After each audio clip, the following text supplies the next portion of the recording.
मेरा नहीं ख्याल कि वो सफरनामा ज़्यादा बेहतर था। 27 साल कोई मायूसी? आखिरी दिन था। डेमोक्रेसी को मजबूती से काम करने का मौका नहीं दिया गया। खुद भी कोई किरदार अदा किया? ऐसा नहीं हुआ। खींचो न कमानों को, न तलवार निकालो। इसको फैसला करना और फैसला बदलना दोनों आते हैं।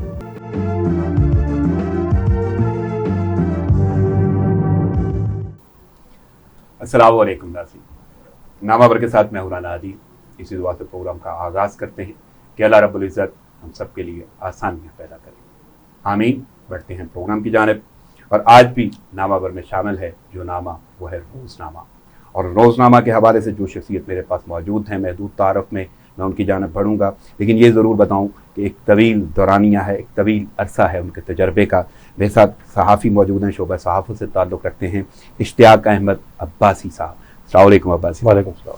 अब्बासी साहब, सबसे पहले तो थैंक्स अ लॉट। मैं जानता हूँ मसरूफ़ियत है, आपने वक्त निकाला प्रोग्राम में शिरकत की, बहुत बहुत शुक्रिया। लेकिन क्योंकि महदूद दौरानिया है प्रोग्राम का और मैं फ़ौरन सवालात की जानिब जाऊँगा, कब से मुंसलिक हैं इस शोबा से सहाफ़त की? 27 साल एग्जैक्टली। 27 साल। 27 साल। तो कैसे आना हुआ? खुद से सोचा या कोई मशावरत दोस्तों से या हालात से कुछ मुतासर? ये मेरा सेकंड ईयर में गॉर्डन कॉलेज में आखिरी दिन था और वहाँ पर उस वक्त खबरें वो ईयर होता कौन था? सा 94। सही 94 गालिबन दिसंबर 94। सही। और लाइब्रेरी में, गॉर्डन कॉलेज की लाइब्रेरी में खबरें अखबार रखा हुआ था। सही। वहाँ पे एक वो ऐड होता है जैसे ज़रूरत रिपोर्टर्स का, इस तरह का एक ऐड था, तो वो देखा। और दूसरे दिन खबरें की ऑफिस 17 मार्केट। ये 11 जनवरी 1994 की बात है। सही। वो दिन और आज का दिन अल्हम्दुलिल्लाह शोबा सहाफ़त से। और ये तकरीबन टाइम बनता है 27 साल। 27 साल। 94 से 27 साल। तो 27 साल बाद अब सहाफ़ी कहलाना कैसा लगता है? अल्हम्दुलिल्लाह मैं समझता हूँ कि मुझे किसी ऐसे ही शोबे में होना चाहिए था जहाँ पे आप कुछ एक्स्ट्रा ऑर्डिनरी कर सकें, डिलीवर कर सकें। शायद मेरे मिजाज में भी ये बात कर पाए। मुझे याद है कि इसमें आने से पहले गालबन 87 में जब मैं 12 साल का था तो मेरा एक छोटा सा इंट्रोडक्शन उस वक्त जंग अखबार का एक होता था, नो नहाल। तो उसमें मेरा एक छोटा सा क्लिप अभी भी मुझे महफूज है। मुझे याद नहीं मैंने कैसे भेजा, क्यों भेजा, लेकिन मुझे लगता है कि अखबार से मेरा ताल्लुक़ और अखबार से मुझे मोहब्बत शायद पहले से थी जो मुझे इस शोबे में ले आई। तो आपके सवाल का जवाब ये है कि मैं अपने आप को बड़ा कंफर्टेबल और मैं समझता हूँ कि मुझे इसी फील्ड में होना चाहिए था जिसमें मैं हूँ। जो चाहते थे, जिस सोच के ताबे आए, कर पाए? सच्ची बात है, उस वक्त बहुत ज़्यादा वो माइंड तो नहीं था। मतलब उस वक्त अपना आप ये कह लें कि आज की तरह जर्नलिज़म उस तरह से नहीं थी। मेरा ख्याल है कि वो मेरा एक शौक़ भी था या मुझे कुछ टाइम था मेरे पास। जैसे अब सेकंड ईयर और फिर बीए में उस वक्त क्लासेस में बड़ा फ़र्क होता था, तो मेरे ख्याल उस टाइम को गहन करने के लिए मैंने सोचा कि मुझे कुछ करना चाहिए और वो मुझे एक अपॉर्चुनिटी नज़र आई तो मैं पहुंचा। फिर जब मैं गया तो मुझे मज़ा आया और मज़ा इतना आया कि 27 साल गुजर गए। यानी मैं अगर यहाँ पे एक सवाल रखूँ कि ज़रिया मुआश नहीं बनाया इसको, या ये सिर्फ और सिर्फ देखिए उस वक्त तो मुझे ज़रिया माश की ज़रूरत अल्हम्दुलिल्लाह नहीं थी कि मैं किसी जॉब के लिए जाता। मैं शौक़ के लिए गया और शायद मेरे अंदर ये बात थी कि वक्त ज़ाया नहीं करना चाहिए। मेरे पास जो 3, 4, 5, 6 माह हैं ग्रेजुएशन में एडमिशन लेने से पहले, उनको मैं इस्तेमाल करूं किसी बेहतर काम के लिए। तो शायद मुझे वो ज़रूरत वहाँ पे ले गई। ज़रिया माश मेरा अल्हम्दुलिल्लाह इतने सालों से यही है। मेरे पास जो कुछ भी है अल्लाह ताला के फजल करम से वो शोबा सहाफ़त की वजह से ही है। तो मैं यहाँ पे एक तारुफ भी अपने नाज़रीन को बताता चलूँ कि माशाल्लाह इस वक्त आप 2 अखबार निकाल रहे हैं जिसमें दोनों रोज़नामे हैं। जी, दोनों रोज़नामे हैं। दोनों रोज़नामे हैं। तो यहाँ पे मैं अकबर इलाहाबादी का एक शेर मुझे याद आता है, और स्पेशली सहाफ़त के हवाले से और अखबार के हवाले से उन्होंने कहा है, खींचो न कमानों को, न तलवार निकालो, जब तोप मुकाबिल हो तो अखबार निकालो। कितना इत्तफाक। मेरा ख्याल है जिस पैराए में उन्होंने बात की है बिल्कुल दुरुस्त बात उन्होंने की है। और उन्होंने इसकी अहमियत को और लिखने की जो बेसिकली तहरीर की जो इम्पोर्टेंस है शायद उन्होंने उसको बयान करने की कोशिश किया। और मैं बिल्कुल इससे इत्तफ़ाक करता हूँ कि तहरीर का जो मुकाबला है वो करना बड़ा मुश्किल है। आपकी तहरीर के अंदर जान होनी चाहिए, तो तहरीर का मुकाबला शायद तोप नहीं कर सकती। तो जिस पैराए में उन्होंने बात की है मैं इससे बिल्कुल इत्तफ़ाक करता हूँ। इतना बड़ा तजर्बा है, इतने अरसे से शोबे से मुंसलिक हैं, तो कहीं कुछ बददिल होने का कॉन्सेप्ट, कोई मायूसी? अल्हम्दुलिल्लाह ऐसा नहीं हुआ। बाकी ज़िंदगी में शायद हुआ हो, ज़िंदगी में ऊंच नीच उतार चढ़ाव आते रहते हैं, लेकिन अपने प्रोफेशन की वजह से या किसी मुआशी मामलात की वजह से अल्हम्दुलिल्लाह ऐसी बददिली नहीं हुई। बाकी आपको पता है ज़िंदगी हालात आप तो अब तो अखबार भी निकाल रहे हैं और ख़बर की तफसील जिस तरह होती है और ख़बरियत जो शख्स जानता हो, और मैं जानता हूँ इतने तजर्बे से आप काम कर रहे हैं, ख़बरियत को जानते हैं, तो बहुत सारी हसास खबरें भी होती हैं, किसी के ख़िलाफ़ चली जाती है, किसी पे तनकीद हो जाती है। तो ऐसे मामला कभी सामने आए हों कि यार क्यों शुरू कर लिया ये? नहीं, इस वजह से ऐसे मामला सामने नहीं आए, लेकिन जो देखिए, जो आपको जो प्रोफेशन है और आपकी जो प्रोफेशन की जो वर्किंग होती है, वर्किंग की वजह से आपको शायद मसाइल नहीं होते, गलतियां आप उसके अंदर करते हैं तो मसाइल पैदा होते हैं। वो गलती आप बहुत किसी अपने रिलैक्स प्रोफेशन के अंदर करें तो वो गलती आपके लिए गलती साबित होगी। हुई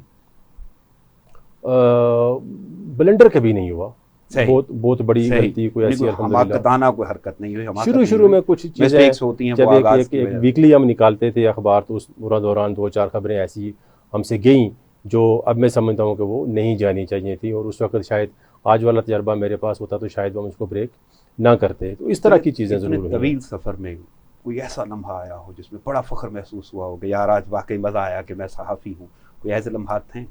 और अगर हैं तो कोई एक आध ज़रूर शेयर करें। बेशुमार लम्हात हैं। एक तो जब 2018 में मैंने as a state guest Saudi शाही मेहमान की हैसियत से मैंने हज किया। डेफिनेटली आज पे जाते हैं तो अल्लाह ताला की तरफ से बुलावा होता है, लेकिन वो बड़ा हमारा VIP किस्म का, और एज ए स्टेट गेस्ट मेरा हज था सऊदी अरब के अंदर, तो वो मेरे लिए बीइंग ए जर्नलिस्ट था। तो वो मैं समझता था कि ये मेरे लिए बड़े एहसास की बात है। मैं हज भी कर रहा हूँ, अल्लाह के घर में हाज़िरी भी है, और इतने प्रोटोकॉल के साथ और इतनी फैसिलिटीज़ के साथ। तो वो मैं समझता हूँ कि मेरी ज़िंदगी का, वैसे भी मेरी ज़िंदगी का वो एक बेहतरीन लम्हा था। और बीइंग मुस्लिम वाकई इसमें कोई शक नहीं है, इंसान के लिए एजाज़ है।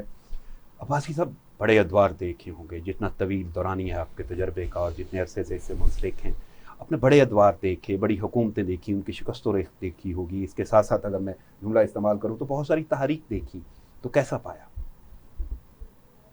मेरा ख्याल है कि पाकिस्तान की जो अवाम है, इसमें सियासी शऊर बड़ी हद तक है, और हमने हर दौर में इस सियासी शऊर को देखा है, चाहे वो 85 के गैर जमाती इलेक्शन हो, उसके बाद के इलेक्शन हो।